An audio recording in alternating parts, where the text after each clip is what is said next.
Hello दोस्तों। आज की वीडियो में मैं आपको बताने वाला हूँ कि जो एसएससी की हमारे पोस्टें आ रखी है उसमें क्या क्या आपकी क्वालिफिकेशन की ज़रूरत पड़ने वाली है, क्या इसकी स्टार्टिंग डेट है, क्या क्या उसका प्रोसेस है, पूरा डिटेल में इस वीडियो में मैं आपको बताने वाला हूँ। इसके लिए मैंने कुछ प्रेजेंटेशन बना के तैयार करा हुआ है और साथ में मैं आपको बताऊंगा कि कैसे आप फॉर्म को फिल भी कर सकते हो। स्टेप बाय स्टेप मैं आपको बताऊंगा, बने रहना हमारे साथ। और अगर आपको वीडियो पसंद आती है तो लाइक कमेंट सब्सक्राइब जरूर कर लें। देखो, यहाँ पे अगर आप स्टार्टिंग की बात की जाए तो इसमें एसएससी में पोस्टें आ रखी है, ठीक है ना। एसएससी में सीएचएसएल की जो पोस्टें आ रखी है, एसएससी में सीएचएसएल की पोस्टें आ रखी है, ठीक है ना, जो कि 12th बेस पे है। किस बेस पे है? 12th बेस पे है, ठीक है ना। यानी कि अगर आपने 10+2 कंप्लीट करा हुआ है तो आप डायरेक्टली इस फॉर्म को भर सकते हो। अगर इसकी स्टार्टिंग डेट देखा जाए तो 8 अप्रैल से स्टार्ट हो गया था ये, ठीक है ना। और इसकी लास्ट डेट है 7 मई को। 7 मई को रात के 11 बजे तक आप इसको फॉर्म को फिल कर सकते हो। अभी हम इसकी एप्लीकेशन फीस की बात करते हैं। इसकी एप्लीकेशन फीस जनरल, ओबीसी और ईडब्ल्यूएस, ईडब्ल्यूएस का मतलब होता है इकोनॉमिक वीकर सेक्शन, ठीक है ना। तो इनकी जो फीस है वो 100 रुपये है, ठीक है ना। जो फॉर्म के रजिस्ट्रेशन फीस है वो 100 रुपीज़ है। और SC ST और फिजिकली हैंडीकैप वालों के लिए कुछ भी नहीं है, या ऑल कैटेगरी फीमेल वालों के लिए भी कुछ भी नहीं है, एग्जेम्प्टेड है, ठीक है ना।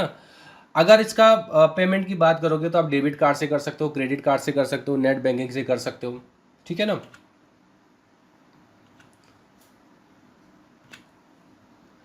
अगर इसकी एज लिमिट तक देखा जाए, अगर इसकी एज लिमिट देखा जाए तो 1/8/2024, यानी कि 1 अगस्त तक अगर इसकी डेट देखो, एज देखोगे तो मिनिमम होनी चाहिए 18 ईयर और मैक्सिमम होनी चाहिए 27 ईयर, ठीक है ना।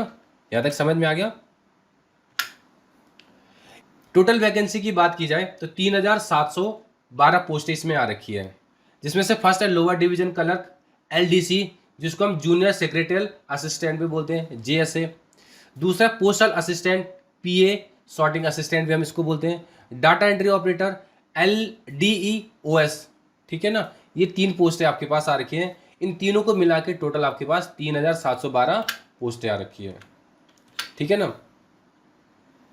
और आपका जो क्वालिफिकेशन होना चाहिए वो मैंने आपको पहले ही बता दिया, 10+2 कंप्लीट होना चाहिए, वो भी किसी भी रिकग्नाइज यूनिवर्सिटी से, रिकग्नाइज बोर्ड से, यूनिवर्सिटी नहीं बोर्ड से आपका 10th या 12th होना चाहिए। यानी कि रिकग्नाइज का मतलब होता है जो भारत सरकार के द्वारा मान्यता प्राप्त होती है या स्टेट गवर्नमेंट के द्वारा मान्यता प्राप्त होती है, उस बोर्ड से आपका 12th कंप्लीट होना चाहिए। चलो अब हम स्टार्ट करते हैं इसको फॉर्म कैसे फिल करेंगे। इसके लिए हम स्टार्ट करते हैं, गूगल में जाएंगे। सबसे फर्स्ट गूगल में सर्च मारोगे आप सरकारी नौकरी, सरकारी नौकरी.com एक साइट है, ठीक है ना। जैसा आप यहाँ पे जाओगे, यहाँ पे लेटेस्ट जितनी भी वैकेंसी होती है सारी आपको शो कर देता है। तो आप यहाँ पे जाओगे, यहाँ देखोगे जितने भी आपके पास लेटेस्ट में वैकेंसी आ रखी है ना, वो सारे के सारे शो कर रहे हैं। तो अभी हम जो फोकस करें वो SSC CHSL पे है, ठीक है ना।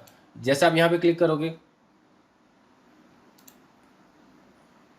अब स्क्रॉल डाउन करो, देखो जो डिटेल अभी मैंने आपको बताई वो सारी यहाँ पे आपको लिखी हुई देख सकते हो, ठीक है ना। क्या लास्ट डेट है, क्या एज लिमिट है, क्या क्या क्या पोस्टें आ रही है, सारे इस पे बता रहे हैं, ठीक है। हम डायरेक्टली रजिस्ट्रेशन पे चलते हैं। यहाँ पे है रजिस्ट्रेशन। अगर आपका ऑलरेडी रजिस्ट्रेशन हो रखा है तो आप डायरेक्टली लॉगिन पे क्लिक करोगे, और अगर आपका रजिस्ट्रेशन नहीं हो रखा तो एक बार आप रजिस्ट्रेशन करोगे, ठीक है ना। थोड़ा डिटेल्स में आपको बता देता हूँ।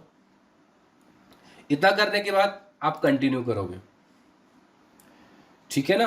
अब यहाँ पे आपसे कुछ इंफॉर्मेशन पूछेगा वो कि do you have Aadhaar card, आपके पास आधार कार्ड है तो आप यस करो, ठीक है ना। अगर आपके पास आधार कार्ड है, ठीक है ना, आप आधार नंबर डाल सकते हो। कंफर्मेशन के लिए पूछेगा,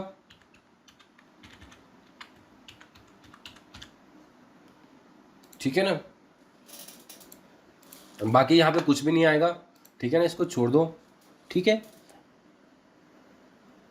यहाँ पे कैंडिडेट नेम, 10th के बेस पे आपको यहाँ पे नेम भरना पड़ेगा, ठीक है ना। जैसे आपका नाम है अनमोल, ठीक है ना, सिंह। कंफर्मेशन यानी कि वेरीफाई बोलता है कि दोबारा से एक बार कंफर्म करो, ठीक है ना। ये आपसे पूछा कि आपका नेम चेंज है तो हमने कहा नहीं, ठीक है ना। अगर है तो यहाँ पे यस करके वो नाम डाल सकते हो आप, तो मैंने कहा नहीं है, ठीक है ना। जेंडर क्या है, मेल, ठीक है ना। दोबारा से कंफर्म पूछेगा, डेट ऑफ बर्थ क्या है, ठीक है। तो यहाँ पे आपको एक कैलेंडर मिलेगा, आगे देखोगे, यहाँ पे क्लिक करोगे, यहाँ पे सबसे पहले ईयर सेलेक्ट करोगे, कौन सा ईयर है आपका, तो मैंने सेलेक्ट करा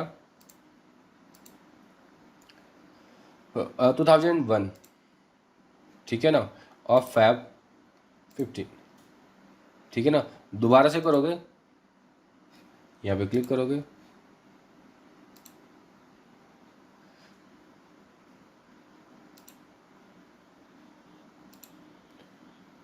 Feb 15, समझ में आ गया। फादर्स नेम, दोबारा से वेरीफाई पूछेगा, मम्मी का नाम,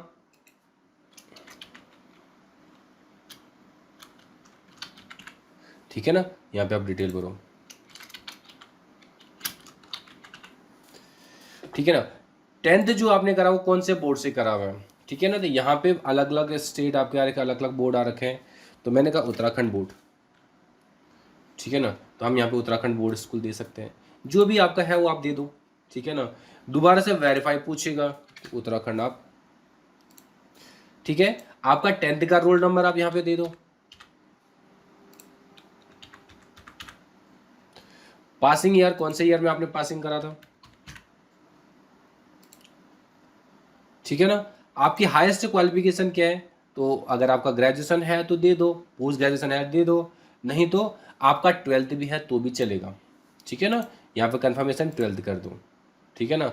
मोबाइल नंबर आप यहाँ पे दे दोगे, ठीक है ना। अब यहाँ पे क्या करोगे, एक OTP सेंड करोगे, ठीक है ना। जैसे आप OTP सेंड करोगे आपके पास एक OTP आएगा, ठीक है। यहाँ पे भी हम मेल आईडी दे देते हैं,